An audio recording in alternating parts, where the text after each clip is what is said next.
It's been 6 months since we showed you our English country garden and things are looking quite different. It's a lot warmer for a start. Spring and summer have really worked their magic and things are coming together beautifully.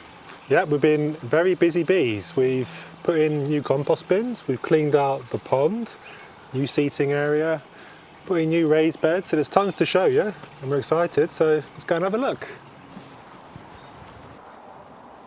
One of the first things we did when we moved into this house was to add these 3 compost bins. So it's a 3-bay system, so you're able to fill the first bay more or less to the top and then turn it into the next one. You'll have nice finished compost in about a year or so, something like that. So it's not really been heating up successfully. It is now that the heat has arrived, but we started it in winter, so it wasn't heating up very well. So I did turn it a couple of times to try and get it going. We had too many browns basically, but now that we've got loads of greens going in, like grass clippings and all that, it is heating up quite nicely. So this first bay, it looks like we're nearly at the top, so that's good. What you tend to find is that you fill your bin up and then it drops, and then you fill it up some more and it drops again. You never quite reach the top, so we might have to call it a day at some point on that bin. We did have a cheeky little wasp nest right next to the bin. So we had a big 500-litre bag of brown leaves that we collected in winter, and then a wasp nest moved in. So I was like in the bag getting some leaves to add to the compost bin and I got stung. So I've had to get someone out to take away that wasp nest, which is a bit annoying. And then we've got in front of the compost bin, which kind of hides it, I think. I quite like this bed, but Mrs. Sheffield isn't so keen. No, it doesn't quite fit in with my vision for the whole garden, but there are some things in it that I really like. So there's an acer, I always really like acers, so happy to keep that. There's a couple of thistles, one this like vibrant blue one, which I love, but I think probably will move somewhere else. And then this, I think this is a thistle as well, a different type of thistle, but I'm just not keen on the foliage. I don't like it, so it can go. And then also this crocosmia, which is up for debate. I do quite like it, I think it's quite pretty, but I'm not keen on grasses and I'm not crazy about red in a garden, so maybe we'll just find another place for it. Other than that, it's mostly weeds and some grasses, which, as I said, I'm not keen on. So this area of the garden has probably had the biggest transformation. We've done a lot of work here. So as you can see, we've added 4 new raised beds on the lawn, and we've added a lot of pollinator-friendly plants to the border at the back here, and we've also refreshed the beds that we had existing. Yeah, we've been growing lots of goodies. One of my absolute favourites, my favourite plant in the whole garden probably, is the courgette plant, or zucchini if you're across the pond. Dead easy to grow. It pushes out tons of fruit. We've already had 5 courgettes, so. And it sends out these lovely bright orange flowers. Magnificent plant, big fan. Dead easy to grow. I'm getting attacked by a ladybird here. Sorry, ladybird. We have corn as well in the same bed, so a nice tall structure to go with the kind of sprawling courgette plant. It's just starting to flower. I think they're flowers or tassels maybe. Not sure. Let us know what they are in the comments. This bed has got artichokes. We planted an absolute ton of artichokes from seed, so these are sizing up nicely. Do tend to get attacked by blackfly quite a bit. Sunflowers on the west side of the garden so that the flowers face the sun into your garden, and they're starting to bud up, so that's good. Got an absolute ton of cherry tomatoes in this garden because we planted a whole host of them from seed. So we've got 6 in that bed, so we've got about 10 plants in that bed. They're easy to grow, cherry tomatoes, aren't they? We've already had loads of ripe cherry tomatoes, just keep on coming. Yeah, they're tasty. We've harvested some potatoes already from the bed at the back, and then we put in some more cherry tomatoes. So they were first earlies and they were delicious. I think the red ants found them delicious as well as a few slugs maybe. We're growing onions, got some nice big beefy onions at the back, so they're quite pungent as well. Already had a few, haven't we? And then garlic. The less we say about garlic, the better. Tiny garlic. It's not too and the carrots in that bed as well. Maybe it's the bed, not us. Yeah, we've had a very dry, hot summer. I don't think garlic is particularly like that. I've been a bit slack with the watering maybe. Same goes with the perennial plant border just in between these two sets of raised beds. Looking a bit shabby now, aren't they? Yeah, a bit dry. A bit dry, need a bit of water maybe. So one of the gems in this garden that we discovered when we bought the house was the pizza oven behind me. And we spent a back-breaking day pulling off all the weeds and giving it a really good clean and getting rid of all the creepy crawlies inside. We spent a fortune on logs and we made 4 pizzas. It wasn't really worth all the effort.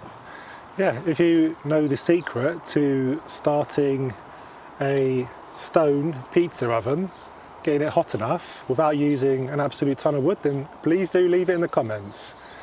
And if you want to see us unearthing this pizza oven, the kind of transformation from getting it from an overgrown mess to something a bit more respectable, then check out the video in the description. One of my favourite parts of the garden, and where I spend too much of my time, is the greenhouse. So we've got quite shabby greenhouse, would you say? Polite way of putting it. Yeah, but we've got some nice plants outside to kind of make it a bit nicer. This sunflower starting to come into bud, so that's nice. Got an olive tree and a bay. And then inside, it's very hot in there at the moment. 34 degrees it's saying on the thermometer, so we're doing the shot outside. But we've got a few bits and bobs going. We've got aubergine and peppers. Aubergines really need heat for the fruits to ripen up, so we're keeping those in the greenhouse. And peppers as well, they like the heat and sunshine as well, so we're keeping those inside in the greenhouse. And we've already got a couple sizing up nicely, which is very exciting. So they're red peppers, is that right? They should be. They're green at the moment. They're green at the moment. It's just waiting for them to turn. And we've got some tomato plants in here. Are they heritage? Is that right? Yeah, Heritage or tomatoes. heirloom. I'm not sure what the difference is. Yeah. Yeah. We've got loads of green ones, but it looks like we've got our first red one, so that's very exciting. So that needs to be picked. And then also we planted a bunch of perennials from seed, flowering plants. And we did that for next year. So we want to do some bits and pieces next year with lots of plants. So we thought quite an inexpensive way of adding loads of plants to your garden is to do them by seed. So we're not expecting them to flower or be much this year, but next year we're expecting them to grow on and we can fill out our garden. Yeah, and we've got loads more that we want to do in this area. We'd really like a bigger greenhouse. This one, as I said, it's quite tatty. I keep banging my head, don't I? Yeah, on the doorway. It's a little bit low for Richard as well, so we need a big Richard-sized greenhouse. And top of the wish list is unfortunately a shed though, because this one is a bit of a death trap really, and we'd like some more space. So you might remember this area back in February. We've got a few climbers on here, but we hadn't identified them before they'd come into flower. So here we've got wisteria. That looked absolutely stunning when it was in flower and it smelled amazing. Here we've got a rambling rector rose. That's like little white rose flowers, absolutely beautiful. It's all over the top of the pergola. Pergola, yeah. I'll go for pergola. But they didn't last very long, unfortunately. We've also got a couple of grapevines. So one here, which has got loads of grapes growing on it, and one at the front which doesn't have as many. I think it's just not getting enough sun over there. There's two dominant plants on here, the wisteria and the grape. They're very rapid growers. I did prune both of them just last month. You're supposed to prune wisteria after it flowers, early summer, and then again before it flowers in late winter. So I did one half of that already. So I was on my ladder on the top of the pergola, pruning everything back, and then come today, it doesn't look like I've done anything because it's just all regrown in. It's a bit of a haven for wildlife, particularly birds. We were worried that the birds were going to nab all the grapes. There must be a couple of thousands of grapes on there. So they've had a good go at getting them all, but there are still quite a few left. So hopefully there'll still be some when they do actually size up and ripen. A buddleia over there, which doesn't look too happy, so it doesn't get any sun whatsoever. But overall, this is a nice spot for getting away from it when it's a hot summer's day like it is today, and a nice shady spot. So this is a nice little nook to the house. Got a little bit of a patio area with the kitchen and dining room just there. So it's a nice area to come through and kind of look at the pergola. So we kind of put a bunch of pots just to soften the area up nicely. Nice collection of plants here. We've got a few hostas which are nicely in flower at the moment. Although on garden as well, they said that you're supposed to cut the flowers off to preserve the health of the leaves, make them go a little bit longer through the season. Yeah, but we've we not left tried them that. on. Yeah. We left them Next on. year. Got a hydrangea, geums, a stilby. So this is a bit of a shady spot until maybe mid-afternoon when it starts to get sun. So those kind of plants are kind of happy in that area. Yeah, it gets lots of evening sun in this area. So we've added a table and chairs out here so we can have dinner out here in the evenings, and it's just a lovely spot to have a cup of morning coffee as well, start my day. Oh. So this area is a bit of a sun trap. It gets absolutely baking on here. You can see Mr. Sheffield's melting. Absolutely melting over here. My word. We don't use this area very much, partly because Mr. Sheffield collapsed the stairs that was leading up here. It wasn't my fault. The thing was rotten. It wasn't my fault. I stepped on it and I fell on my bum. Okay, it was rotten. And partly because it's covered in bird poo. We've had some house martins that have moved into the eaves of this house, and there's a lot of poo.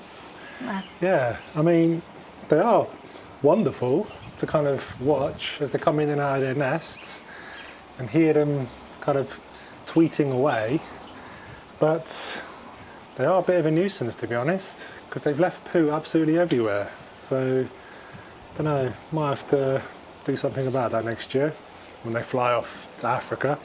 But yeah, this was a little bit of a decking area, but there's no sunshade or anything, and there's a bit of a poo area, so we've moved it down there.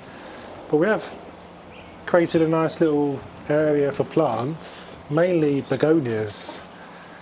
Begonias all along here, all different colours and varieties. They're not begonias. Huh? They're not begonias. What are they? Geraniums. Geraniums. Why did I say begonias? I don't know. Geraniums and a couple of lavender, which I'm waiting for these to come into flower, but they might not be getting enough sun here. This spot tends to get sun maybe 2 o'clock in the afternoon, so maybe not enough for lavender. I'm dead happy about this one. This is a climbing hydrangea, and this is good because it's going to fill in this space, and hopefully it's going to start to crawl up the side of the house on that side eventually. A bit of a slow grower, but it tends to be quite slow to establish. But this one seems to have established quite quickly because it grows aerial roots from the stems, and it's already attached itself on a few stems onto the wall. So it's away at the races, so that's good. So this was one of our wish list for a long time, wasn't it? Yeah. When we were looking for houses, one of the houses we viewed, I feel like we almost bought it just because it had a climbing hydrangea, but we can just add our own climbing hydrangea to this house. yeah, lots of new stems growing, then they're attaching to the wall, so it's going to fill in this space nicely. The Sheffield pond, which is a bit of a nightmare really, to be honest, because the water keeps going murky. So it was really bad at the beginning of the year. There was all dead plants all over it, and it was just a right old mess. So we did get someone out to change the water, and that was quite funny. They had a big paddling pool and they put all the fish into there. How many fish was there? Over 50. There's a lot of fish, surprising amount. But again, the water's gone murky. So I have added a UV light because that was broken. So I've added a UV light to the pump system over there, so hopefully that will clear it up. Got some aquatic plants on the go. This big beast in the corner here was once very small, but it's absolutely taken over. Monkeys here, monkeys. Monkey flower. Monkey flower. We think pretty, nice yellow flowers, but it's a bit of a fug. And then we've got a few lilies, one over there, and they're flowering at the moment. The flowers are beautiful, but they're very short-lived. They only last about a day at best. So hopefully they're just going to keep on coming. And yeah, it's nice feeding the fish on a morning, on evening, and just watching them come up to have a little nibble on the food that you give them. Yeah, it's a really nice spot, and we're doing what we can to pretty it up a little bit. We've added a seating area over here, which is obviously a nice place to sit in front of the pond and have a glass of wine or a beer. Yeah, we need an umbrella. If the weather carries on like this all summer. And we've got a nice little bird bath there, which now is got covered in nasturtiums. The name's escaping me there. So really pretty around there, and we can watch the birdies have their little bath in the morning. This spot's just outside of our conservatory, and we've got quite a lot growing here that we brought from our last garden. At the front here we've got some strawberries. We've also got some dahlia. These are just coming into flower, some salvia. Over here we've got some massive cosmos that my friend gave me. It's really happy in that spot there. It's doing really, really well. Got a nice little marigold behind me. Some echinacea there. I'm not sure when that's going to flower. It seems to be taking a while. I've planted it from seed and it's not got going yet. We've also got some of the Mr. Sheffield's basil, which always seems to find a place everywhere in the garden and the house. Everywhere. It's coming into flower as well, which might have to cut that back to stop it. I'm really struggling here. It's really hard. Bit of a sun trap here. On this side, one of my favourite plants, the Annabelle hydrangea. Beautiful, look at that flower. The problem with this plant is that the flowers are too heavy for the stem, so it always flops over. So you do need to support it somehow. So I've got 4 bamboo sticks and I put string all around it to kind of keep them all upright. Got the oregano here, which is just coming into flower. I don't mind if this comes into flower.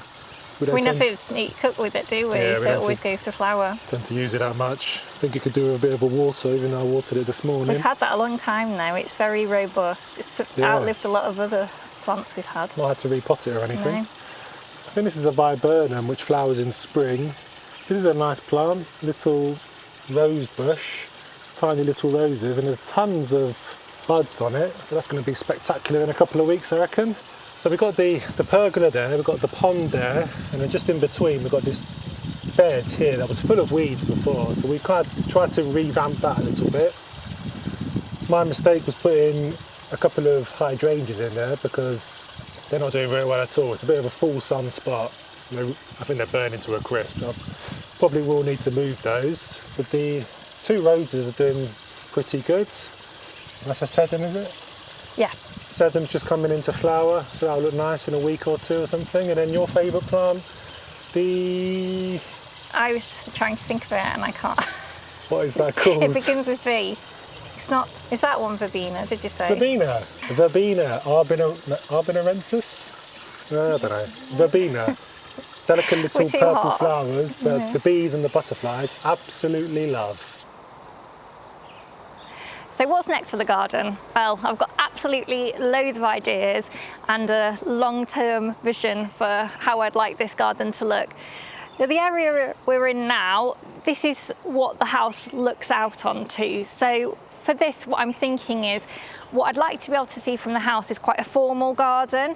So perhaps a rectangular shaped lawn, some paths all the way around the outside, perhaps a summer house at the end, so you've got that thing that leads you through the garden to take you to the summer house, and some really beautiful flower-filled borders on either side. Mr. Sheffield's got a few ideas about how we might create the border here, haven't you? We want some sort of separation from this area to the raised bed, kitchen garden area. So I was thinking a orchard just running down this end of the lawn, just to kind of give that separation. Keep it quite short, just a series of apple trees, different varieties maybe. I approve of this idea. Keep everything nice and short, so well pruned, so that you can access the apples and it doesn't cast too much shade on the on the raised beds. Yeah, I like the idea that it'd be like a hidden garden almost, and you come through this formal area and then you've got like the working garden with the greenhouse and the shed and all the raised beds. Well, it sure was a hot day. I'm sweating buckets. I don't know about you, Mrs. Sheffield. Yep, summer has certainly arrived. There's still plenty more to do in our garden, so if you want to see what we tackle next, then please make sure you subscribe. And if you want to see where it all started, watch this video next.